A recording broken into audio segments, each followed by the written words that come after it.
భక్తులారా, ఈ ప్రపంచాన్ని సృష్టించి కాపాడి దుష్ట శక్తులను సంహరించే ఆదిశక్తి ఎవరో తెలుసా?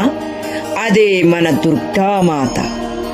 అమ్మ అంటే ప్రేమ, అమ్మ అంటే కరుణ. కానీ అవసరం వచ్చినప్పుడు అదే అమ్మ దుర్గామాతగా మారి దుష్టులను సంహరిస్తుంది. అందుకే ఆమెను శక్తి స్వరూపిణి అంటారు. మరి దుర్గామాతను పూజిస్తే మనకు ధైర్యం వస్తుంది, మనకు శాంతి వస్తుంది, మన కుటుంబంలో సంతోషం ఉంటుంది. అమ్మకు ఒక్కసారి మనస్ఫూర్తిగా ప్రార్థిస్తే ఆమె మన బాధలను తొలగించి మనకు మంచి దారి చూపిస్తుంది. ఓం ధుం దుర్గయే నమః. జయమంగళం నిత్య శుభమంగళం మా దుర్గమాతకు జయమంగళం, మా విజయమ్మ మాతకు జయమంగళం.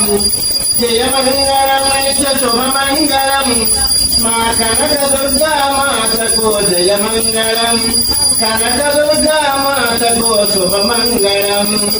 జయమంగళం నిత్య శుభమంగళం మా మహాలక్ష్మికి జయమంగళం, మా మహాలక్ష్మికి శుభమంగళం.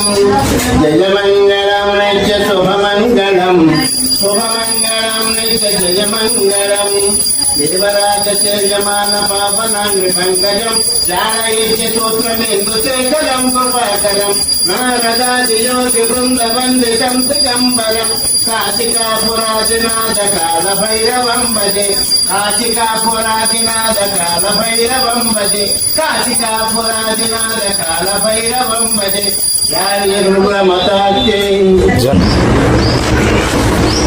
ఓం నక్షత్రాణి వాపామాయతనం ఆయతనవాన్ భవతి, ఆపో వై నక్షత్రాణామాయతనం వేద ఆయతనవాన్ భవతి, ఆపో వై నక్షత్రాణామాయతనం ఆయతనవాన్ భవతి. యయేహం వేద యోపామాయతనం వేద ఆయతనవాన్ భవతి, అగ్నిర్వాపామాయతనం ఆయతనవాన్ భవతి, ఆపో వై అగ్నివాయోరాయతనం వేద ఆయతనవాన్ భవతి, ఆపో వై అగ్నివాయోరాయతనం ఆయతనవాన్ భవతి.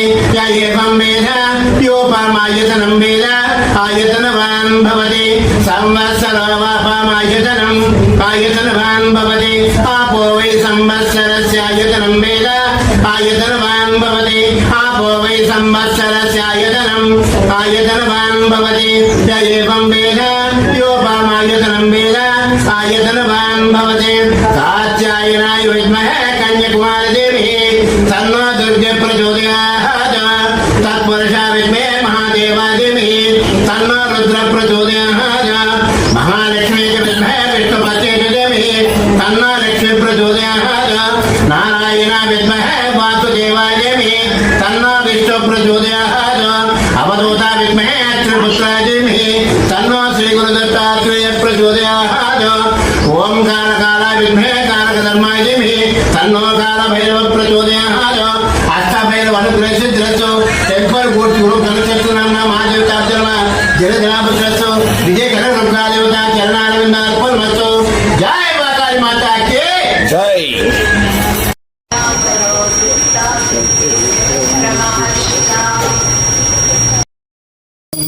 శుభమంగళం నిత్య జయమంగళం విజయ కనక దుర్గా మాతకు శుభమంగళం, విజయ కనక దుర్గా మాతకు జయమంగళం.